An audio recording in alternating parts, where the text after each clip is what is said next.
Donc, ce que nous faisons ensemble ce soir, simplement cultiver la présence en groupe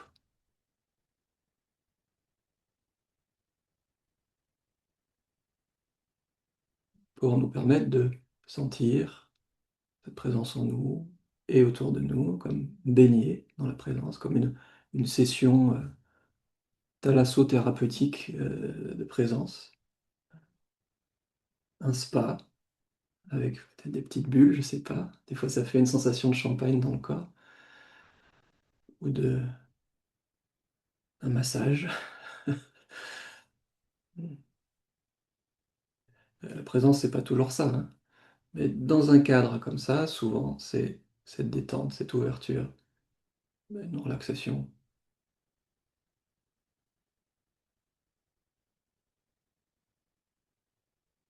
Nous entraînons notre structure psychosomatique à être en relation avec la présence.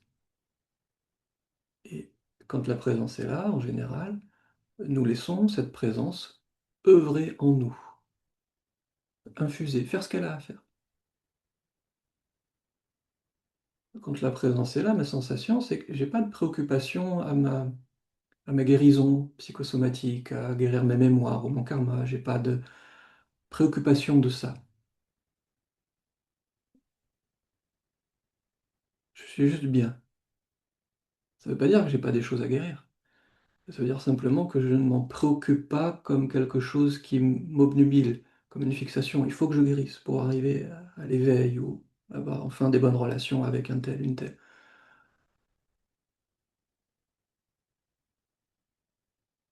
La présence me tient un double discours. Elle me dit d'un côté, oublie tout ça.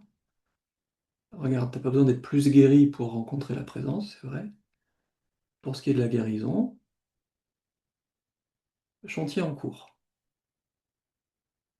Ça continue. Et oui, tu vas guérir et continuer de guérir peut-être toute ta vie, Sébastien, des mémoires familiales ou autres. Mais quand je suis dans la présence, mon objectif d'être totalement guéri, ou d'atteindre l'éveil parfait et insurpassable dans cette vie, comme on dit en Asie, ou dans le New Age, ça m'intéresse plus. Parce que cette lumière de présence est tellement... C'est pas qu'elle est forte, elle est tellement évidente qu'à ce moment-là, j'ai pas besoin d'aller plus vite. J'ai pas besoin de comprendre des choses en plus, d'avoir plus de connaissances ou plus de guérison. À ce moment-là. Et d'ailleurs, je sais, quand en moi ce mouvement qui cherche à avoir plus de connaissances pour arriver à quelque chose, plus de guérison pour arriver à quelque chose, revient et me met en tension, je peux le sentir, alors je sais que c'est comme si la présence descendait tandis que la tension intérieure monte. De nouveau, j'ai une quête à poursuivre, des résultats à obtenir, des attentes. Hein, et plus la présence est là, plus les exigences descendent, et plus les exigences montent, plus la présence descend. Vous pouvez le sentir dans votre corps, dans votre cœur, dans votre énergie, dans votre psychisme.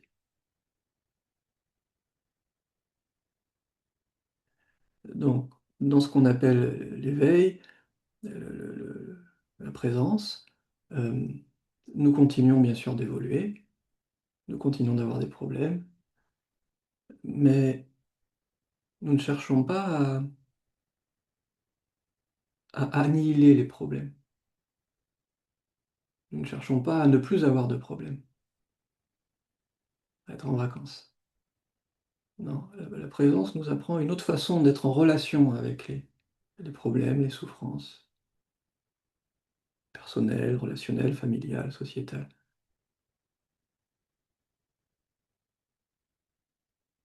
Mais bien sûr, l'arbre continue de pousser, je suis un peu moins stupide chaque année.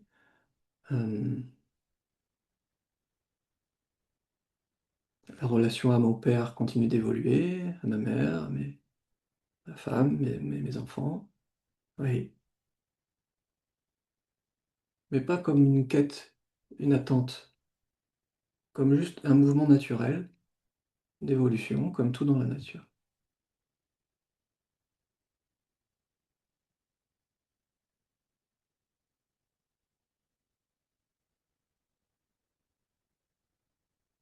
J'apprends que ce mouvement, ce processus d'éveil, d'un point de vue graduel, se fait aussi comme une plante qui pousse ou un enfant qui apprend. C'est un mouvement naturel.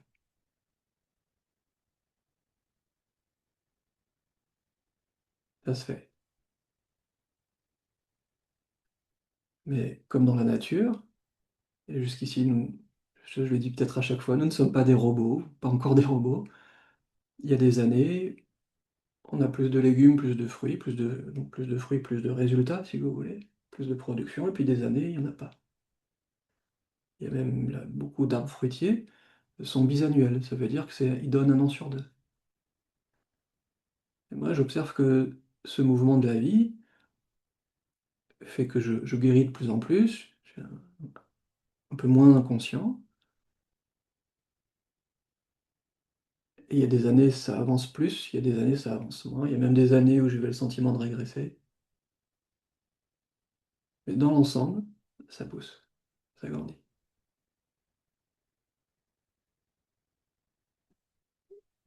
Je n'ai plus à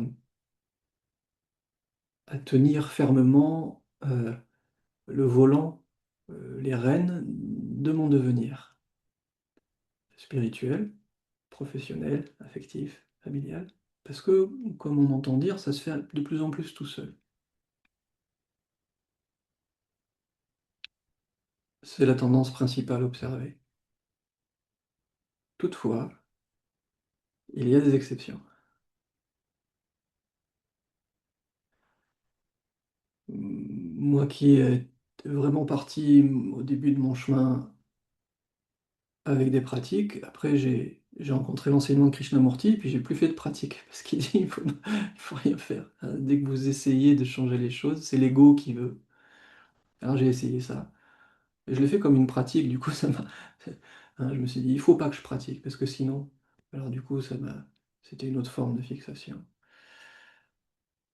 Et je me suis retrouvé avec des moments où je faisais aucun effort, et des moments où je faisais des efforts.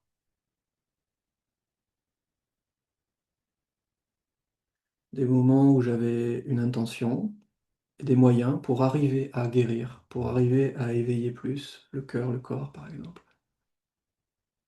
Et puis des moments où voilà, je me laisse porter. Mais comme j'avais un naturel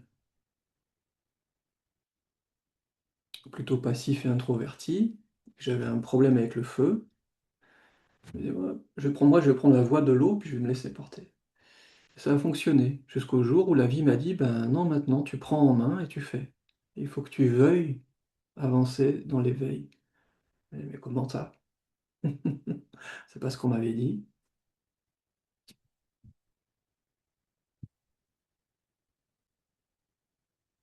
Et je me suis retrouvé des moments à reprendre une thérapie, refaire des pratiques, suivre un enseignement. Et ça peut arriver n'importe quand. Mais dès que je crois avoir trouvé la bonne façon de suivre la voie, vous me voyez venir, au bout d'un moment, la vie me dit: «Ah tiens, tu crois que tu sais. Encore pire, tu crois que tu es arrivé. Ou tu crois qu'avec cette façon de suivre la voie, ça va t'amener au bout du chemin, si jamais je rêve qu'il y a un bout du chemin». Hein. Et donc, ce ce que je voulais, heu, rapporter, c'est dans le taoïsme,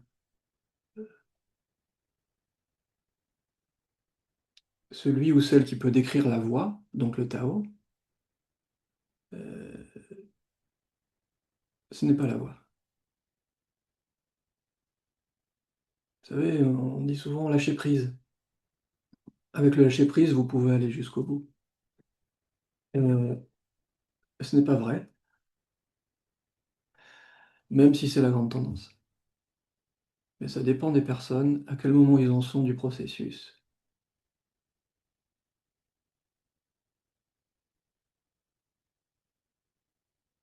Donc il y a parfois des efforts à faire.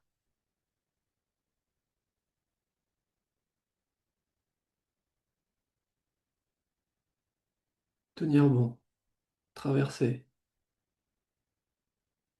garder le cap. Si je me désinvestis trop de la voie, en tout cas moi c'est ce qui m'est arrivé souvent, les anciennes habitudes reviennent, les mémoires, le karma, et je me fais reprendre dans des cycles de souffrance.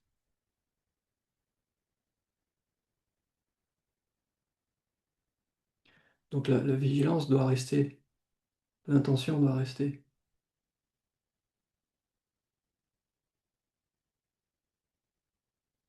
Sinon je vais trop me dissoudre. Et si vous allez suivre des enseignements non duels sérieux, comme dans le zen ou certains enseignements du bouddhisme, je parle de ce que je connais, sans parler du chamanisme, parce que là, le chamanisme, il y a toujours plus ou moins quelque chose à faire. Mais euh, on va pas dans un endroit où on lâche prise définitivement, on va dans un endroit où et on lâche prise et on lâche pas prise. Et on est actif et on est immobile. Et on est sur un chemin et on n'est pas sur un chemin. Voilà, en dualité authentique, pour moi, on va dans l'inconnu. Et l'inconnu ne dit pas lâche prise. L'inconnu dit on verra bien.